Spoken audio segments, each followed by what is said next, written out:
ကျောင်းစားတဲ့ပထမဆုံးနေ့မှာရင်ပွဲထနာကစတာပဲကောင်းလေးကတမန်တက်ရေပိုက်ပေါ်ကိုစပိန်နှင်းသွားတော့ရေဒီစင်ပြီးကောင်းမလေးတကူလုံးဆူရွှဲသွားတာပေါ့ကောင်းမလေးခင်ဗျာဆက်ဆက်နဲ့ညံတိဖို့ပြင်းနှုံးရှိတဲ့သူတို့စီကို baseball လုံးတစ်လုံးအချိန်နဲ့ပြန်လာတယ်အဲ့ဒီမှာရင်ကောင်းလေးကချက်ချင်းဆိုသူတို့လက်နဲ့ဖမ်းပြီးကားခွဲပေးလိုက်တယ်ဒါပေမဲ့သူတို့ကဆူရွှဲနေတဲ့ကောင်းမလေးကိုကြည့်ပြီးလောင်ရင်နောက်ခါတတိထားအောင်လို့တောင်ရောင်ပြီးထော်ဖောက်သေးတာကောင်းမလေးအတန်းနဲ့ရောက်တော့မှကန်ဆိုးကျင်တော့သူ့ထိုင်ကုန်ကအဲ့ဒီကောင်းလေးရဲ့အရှိတက်တဲ့ဖြစ်နေပြန်ရောထိုင်ကုန်ဝီကြည့်လိုက်တော့လေသူကတမင်ဖက်စီးထားသေးတယ်အတန်းစားလို့တင်းချာဆာမုတ်ပွဲစာရွက်တွေဝေတော့တခြားသူတွေကိုအမှတ်တွေအော်ပြောပြီးမဲ့ကောင်းမလေးအလက်ကြတော့အမှတ်က52မှတ်ပဲရထားတာဆိုတော့အတန်းကောင်းဆောင်ကအတန်းမထွက်ပဲစာရွက်ကိုမှောက်ရဲလေးချပေးထားတယ်အဲ့ဒါကိုဘေးကလူတွေကမြင်ပြီးဝိုင်းလောင်ကြတော့ကောင်းမလေးခင်ဗျအရှက်ကွဲရပြန်တာပေါ့ကောင်းလေးကတော့ဘာမှဝေမပြောပြီးမဲ့အဲ့ဒီအမှတ်ကိုစိတ်ထဲမှာမှတ်ထားလိုက်တယ်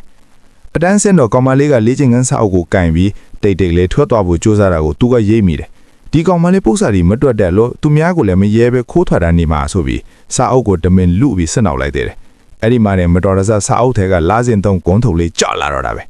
ကောင်မလေးခင်ဗျာမျက်နှာတစ်ခုလုံးနှီးရဲပြီးသူ့ကိုတွန်းထုတ်ကအတန်းထဲကပြီးထွက်သွားတော့တယ်အတန်းထဲကလူတွေကဝိုင်းရဲကြတော့မှကောင်လေးလည်းငါလွန်သွားပြီဆိုတာသိသွားတော့တယ်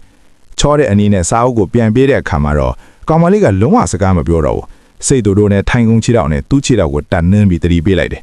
ဒါပေမဲ့ကောင်မလေးစာအုပ်ကိုဖွင့်ကြည့်လိုက်တဲ့အခါမှာပုတ်စာတွေမှာသူ့အနီးတွေအကုန်ရေးပေးထားတာကိုတွေ့လိုက်ရတယ်နားမလည်ရင်မေးပါဆိုတဲ့စာတိုလေးပါမြင်လိုက်ရတော့မှနှင်းအောင်ကြားကတင်းမာမှုကနည်းနည်းလေးလျော့သွားတယ်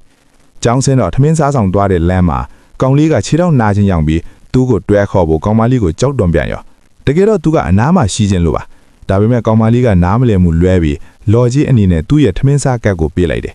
အဲ့ဒီကတ်ကိုကောင်လေးရဲ့တငယ်ချင်းကယူပြီးအားလုံးကိုရေခဲမှုဝဲကျွေးလိုက်တာကတ်ထဲကပတ်စံလေးအကောင်ပြောင်းသွားတာပေါ့ဒီကောင်မလေးကဆင်းရဲလိုက်တာဆိုပြီးကောင်လေးတငယ်ချင်းကပြောသေးတယ်